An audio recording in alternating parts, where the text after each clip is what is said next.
So we're minutes away from the big beautiful bill hitting Trump's desk. The richest people on the planet getting a big tax break, and the rest of us are going to have no health care. But guess what? It's okay, because we're all going to be a little bit safer. We're all going to have more jobs, and apparently the rent prices are going to go down because we're throwing a bunch of brown people out of this country, or just taking them down to Florida and throwing them into the Everglades to get eaten up by alligators. This entire country has become an abject circus, an abattoir of horrors that we experience every day, and the vicissitudes of life are just up for grabs. Who knows what's going to happen next in this utter clown show that is America? A clown show, it certainly is when you can look at the leaders of America right now, somebody like Donald Trump or Kristi Noem, who are cosplaying our way into the apocalypse. At some point, the world just has to get together and invade our country, because honestly, it just feels like we are a threat to everybody. We're certainly a threat to decency. We're certainly a threat to morality. We're certainly a military threat to the rest of the world. And the fact that we're getting on top of a big fortified hill and just saying, fuck you to everybody, listen to us or we're going to bomb you, it really spells disaster for the foreign policy that's going to come generations from now. What does the world look like? What does America's global reputation look like after Trump?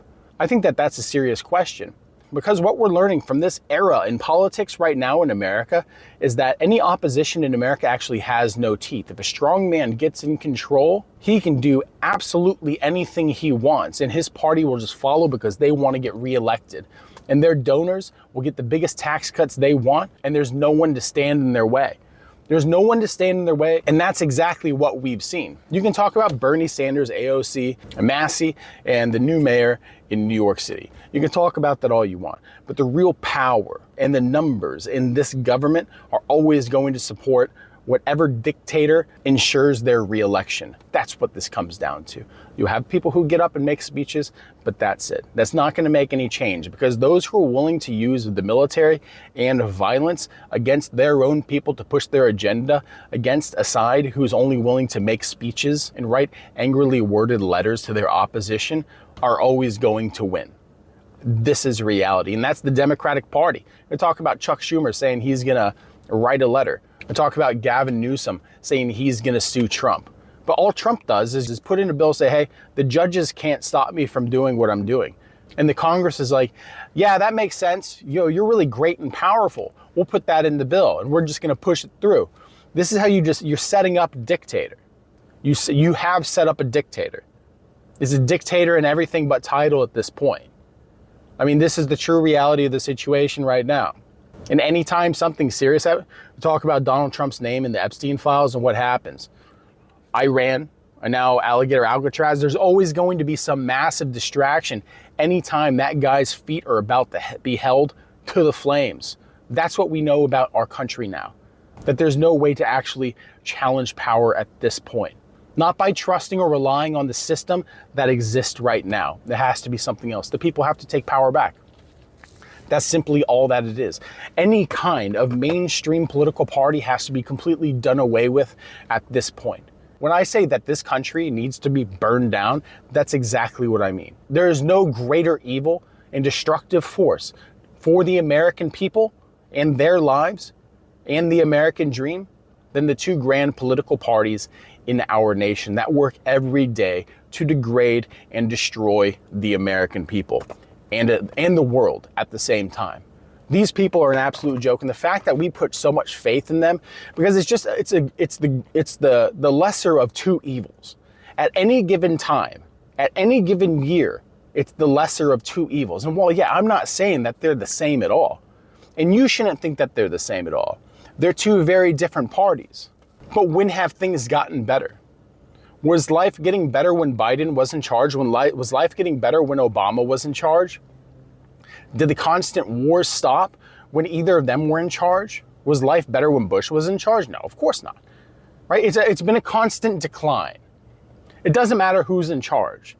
No one's willing to stand up to the lobbyists. No one's willing to stand up to the donors. No one's willing to stand up to the corporations. So things are just going to continue to get bad because our politicians have no teeth that are meant to defend us. They're only meant to prey on us. And that's what we've seen day by day. And if you think right now that once they get all the brown people out of this country, that it's just going to stop and everything's going to be fine? No, because they're talking about taking away American citizenships from Americans and getting them out of here by whoever they decide is a bad guy, essentially. The policy changes are small and slow, but they are happening. They're happening in front of our eyes, and we've already seen American citizens get deported from this country. But the reality is that we just, unless it's on your doorstep, because that's the thing. A lot of people can talk about illegal aliens, undocumented migrants. People can talk about them all they want. The fact is, have you ever interacted with an illegal immigrant? If you're a Trump supporter watching this, have you ever actually interacted or worked with or known an undocumented migrant? I have. Right? I've worked construction, I've worked excavation, I was in the military. You know how many people used to join the military just so they can get citizenship? You know how many people the people who built your house, right? The people who built the Walmart that you love to go to, right? They're probably undocumented migrants who've done a job that you're just unwilling to do. This whole argument that the illegals are taking our jobs is ridiculous. You're not going to do those jobs anyway. You're just not going to. And the farmers, they're not going to pay people enough anyway.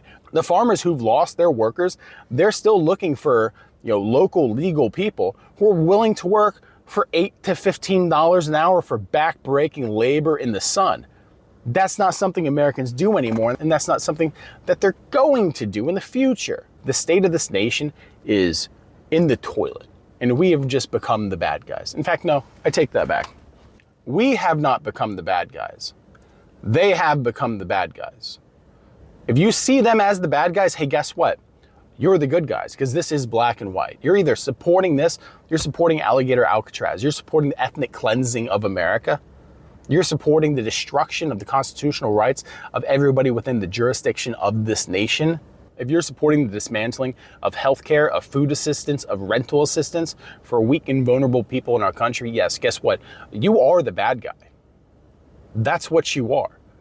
A sweeping majority of people said that no, do not touch Medicaid. More and more people are using food banks. They don't want you messing with food banks. They don't want you messing with food assistance. But at the same time, the propaganda that you're putting out, the propaganda that you as a supporter are believing that your neighbor is abusing the system, that your neighbor is a leech, that those in your church are actually your enemy, it's nothing but propaganda, and you're eating it up. You're eating it up and you're turning against your own people. For what? For the benefits of a few. And that's what you need to realize. But the fact is, you're not going to realize, because at this point, when you're that indoctrinated, you'll let the worst things happen around you, and you'll just listen to whatever kind of justifications your leaders are giving you. I know, because I was in the military, and that's how indoctrination works, right? You have entered a cult. You are in a MAGA cult. We who are watching the MAGA cult realize that you are idiots who are eating this hook, line, and sinker, right? You've taken a mouthful of bullshit and you're just swallowing it and taking more and more mouthfuls to the point where you're now full of shit. And anytime there's any kind of constructive dialogue that begins, the fact is you're just going to spout out more of that bullshit that you're throwing up constantly because you've been eating so much of it. There's no rational debate to this, because the whole movement is built on emotion. There was this thing years ago where the right used to talk to the left and said, well, it's facts over feelings, the old Ben Shapiro line, right? But the fact is, the MAGA movement is nothing but emotion. It's nothing but justifying their horrible, terrible, barbaric actions based on a false sense of victimization that is just completely unreal. The narrative of a global conspiracy against white people and white Americans to take everything that you can from them for the great browning of America. Guess what? If you have less kids than your Hispanic neighbors do, when you get old and can't afford your house anymore and try to sell it, right? Their kids are going to buy it, and guess what? The neighborhood gets a little more browner and a little less white. And that certainly doesn't have anything to do with immigration. That just has to do with the destruction and decline of the American family. But you can blame that on the government all you want, or you can blame it on ourselves for not actually having kids. If you wanted to keep this country a white country, that's something that you could have argued centuries ago. But now that when you're talking about the American white population is what? 65% of the nation? And how many of them are actually biracial at this point? It's a good question, but the argument for an ethnically white country is just done. It's over. Unless you're talking about ethnically cleansing 40% of the population from this country. And I think that that's actually something that's probably going to be entering the narrative in the conversation pretty soon on one side. Because you already have idiots like Lauren Loomer talking about feeding 65 million Hispanics to alligators. Pretty soon after that, it's going to be the blacks, then the Asians. Because that's how this works. In order to continue to be the victim, you always have to have an enemy. There always has to be a scapegoat. There always has to be an evildoer in the great conspiracy that has victimized you and oppressed you and stolen all your things, stolen your riches, stolen your lands. Sounds an awful lot like 1930s Germany. And I used to hate those references, but by God, was I wrong. It was my bad take to not actually see it for what it is. And you know what? Honest enough to say that I was wrong on this one. You can say it's sliding to that. I'm not even going to disagree anymore. This is outright fascism. And to call it anything else at this point and trying to justify any of these actions is just gaslighting. Because reality is in front of our faces, and the reality is a horror show. And in this horror show, you have one side that's cheering it on and laughing, and the other 60% of the country that's just watching on in horror as our reputation and our nation just are going down the toilet. But that's what it is. That's what our country is right now. And heading into the 4th of July, I say, no, don't boycott it. If you see somebody wearing a MAGA hat, yeah, go tell them to go fuck themselves. It's time to stop being quiet about this stuff. Your neighbor's wearing that shit, hey, guess what? Call them out on it. Because you're either an American or you're MAGA. It's not the same thing anymore. You've moved past being American. You've moved so far away from the Constitution, the founding principles of this country, then you, in fact, don't deserve to be treated like an American anymore. And maybe we should just think about kicking you out, because that's how this goes around. You start that cycle, that's how it goes around. So that's what I say. Definitely don't boycott it. Celebrate the 4th of July, because MAGA isn't America. We are Americans. Those of us who are still standing and looking on at that clown show over there, we're the true Americans. Fuck them. This is our country. Let's keep it that way. You guys, happy 4th of July. Happy Independence Day. Go see some fireworks, have a couple drinks, have some hot dogs, break out the barbecue, and have a good time. Don't let these pieces of shit hold you back from enjoying the freedom that my ancestors and your ancestors fought for. This is a great country. We're not going to let these assholes ruin it any longer. You have a good one.